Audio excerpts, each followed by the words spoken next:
Namaskar, esteemed members, subscribers, viewers, and listeners. You are watching Enviro Notitions Productions on YouTube. I am Sanjay Kumar Misra. You can imagine a smooth blacktop highway and you're cruising at a speed of 100 or 120 km per hour, whatever the speed limit is. But what is the environmental cost of that highway? It's a different thing that how many cars run on highways as compared to heavy vehicles. In this video, I will talk about NH 966 Palakkad-Kozhikode. How many trees are to be cut? What is the environmental cost benefit? And I'm sharing some valuable data from Parliament question and answer, which may be useful particularly to those who are preparing for competitive exams. So keep watching the video till the end, and and all the clips and images are sourced from government sites and channels. On 4th October 2024, the Ministry of Environment, Forest and Climate Change published the minutes of the 376th meeting of the Infra 1 Expert Appraisal Committee, EIA. The meeting was held on 27th September 2024 for projects related to infrastructure development.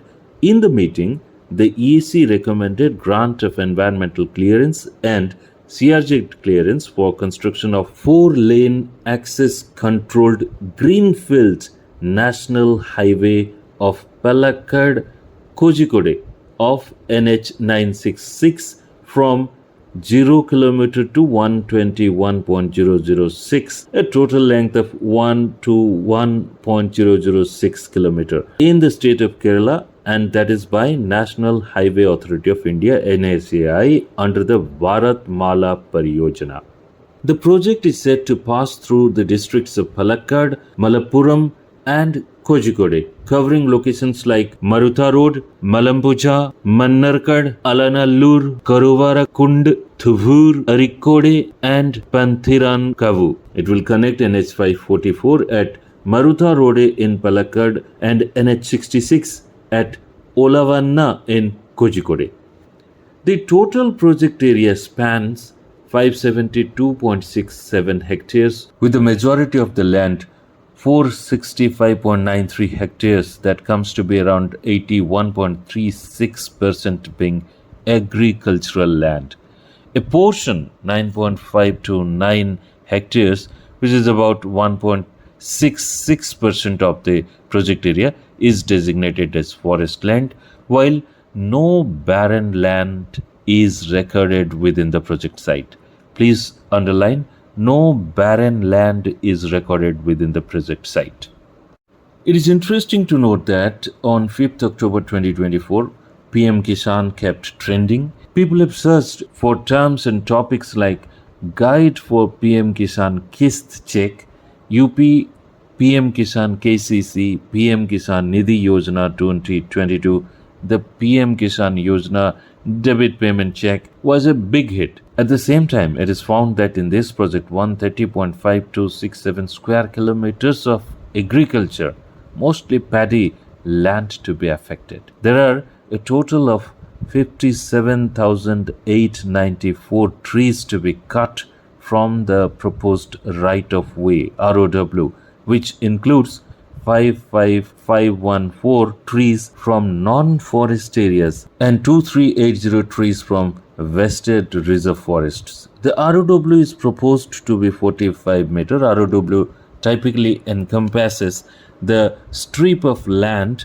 that a highway or road occupies, including not only the paved section but also adjacent areas designated for shoulders, drainage, signage, utilities, and other infrastructure. The ROW is crucial for ensuring safe travel, accommodating future expansions, and maintaining essential services along the highway.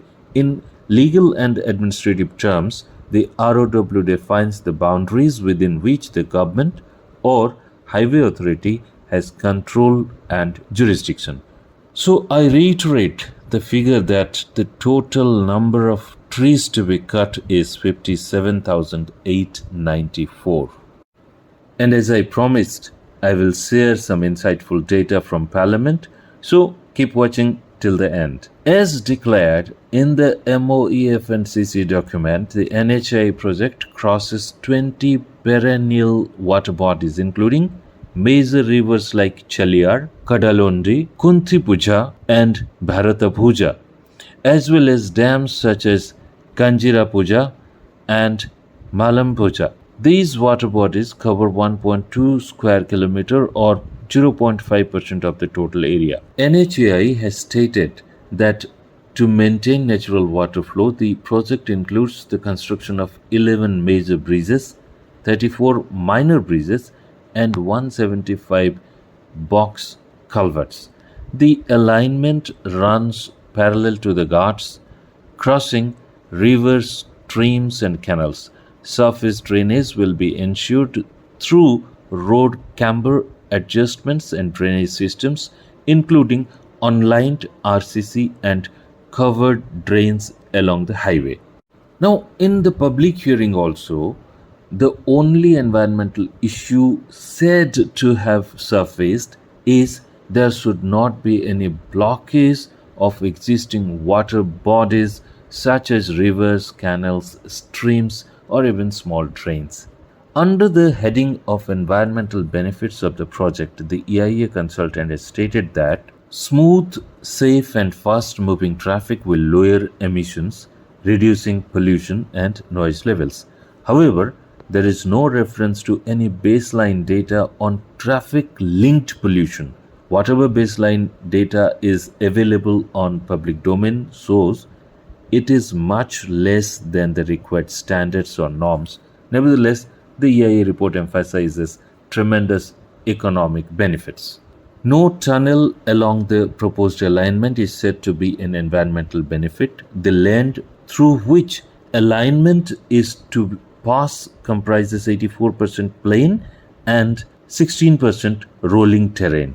It further justifies that the land use and the land cover pattern on either side of the ROW of the proposed highway is predominantly of agriculture, 81.36%, followed by built-up area, which is 16.97%. So, minimum forest land is involved. So, primarily, NHAI and the EIA consultant have not considered agricultural land within the environmental impact. They have not considered or reported the cascade impact of using agricultural land as well as the built-up area for highway on environment. It says that Greenbelt will provide an aesthetic view, but at the cost of how many trees? Interestingly, the EIA report states, please listen, this will also mitigate traffic-induced air pollution to some extent, thus improving air quality in the region. Finally, the EIA report mentions that the need for analysis of environmental cost benefits was not recommended in the approved terms of reference during the scoping stage. Now, the data I promised on 7th August 2023 in a reply to Lok Sabha MP Feroz Varun Gandhi's question, Union Environment Minister tabled the data on diversion of forest land under FCA 1980, Forest Conservation Act 1980. As per the data, since 2008-2009 to 2022-23, a total of 17,301 projects involving 3,05,945.38 hectares of forest land were approved for non-forest use under Forest Conservation Act 1980. Maximum was, can you guess? Maximum was Punjab, 61,318.19 hectares of forest land, followed by Madhya Pradesh, 40,627.85 hectares. In terms of category-wise details of the forest land diverted, there are 26 categories, and the maximum is under others category, or you can say miscellaneous category, which is 77,667.33 hectare. Here you can see the next one is, in fact, this is the individually, this is the top, this is the maximum one which has required forest land diversion, that is Mining 58,282.76 hectare. Roads 45,326.96 hectare. Irrigation 36,620.31 hectare. Transmission line 26,124.72 hectare.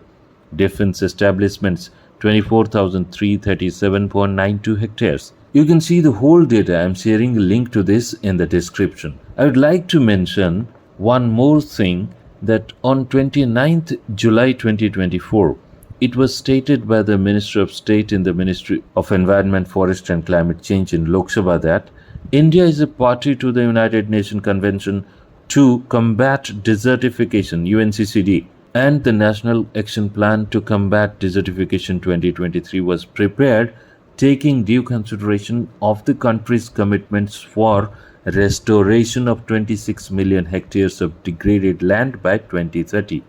Initiative for enhanced South-South cooperation that aims to share experiences on sustainable land management. Strategies create additional carbon sink of 2.5 to 3 billion tons of carbon dioxide equivalent by 2030 through additional forest and tree cover. The plan further suggests indicative models under the categorization of remedial and preventive models combating land degradation and desertification, and details about the new initiatives to address the issues of land degradation. Nevertheless, when the Environotations news report was shared, some experts in one WhatsApp group expressed their views. Mr. Rajiv Bonde said, "Pathetic. On one hand, they are asking industries to allocate 33% of their land for greenbelt while felling thousands of trees on highway projects. Misguided policies."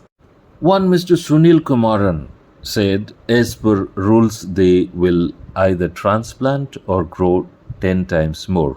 He further said that with poor infrastructure, we burn more fuel on signals and driving in low gears. There will always be quid pro quo. By the way, Indian leaderships talk about sustainable development, and the EIA states that it can mitigate environmental impact based on the EIA consultants' recommendations. So, is quid pro quo the right perception here? Moreover, we have seen that the Territorial Army created a record in plantation under Ek Ped Maa Ke Naam campaign in India's 80 crore sapling achievement. What was NHAI's contribution? Remember, in 2015, NHAI introduced a green highway policy. Ms. Ritu Pandey responded, "This is how sustainability works." Seems to be a sarcastic expression. To Mr. Kumaran's 1:10 tree, she also replied, where even forest department doesn't have enough land bank for afforestation. It is highly appreciable that experts are discussing. I am not giving any opinion or drawing any conclusion. It is more of a news sharing with you, sharing data with you, sharing information with you. You are the best judge once you know the insights. So that's all in this video. Until we bring you another video, please take care of yourself, your loved ones, and your environment. Thank you.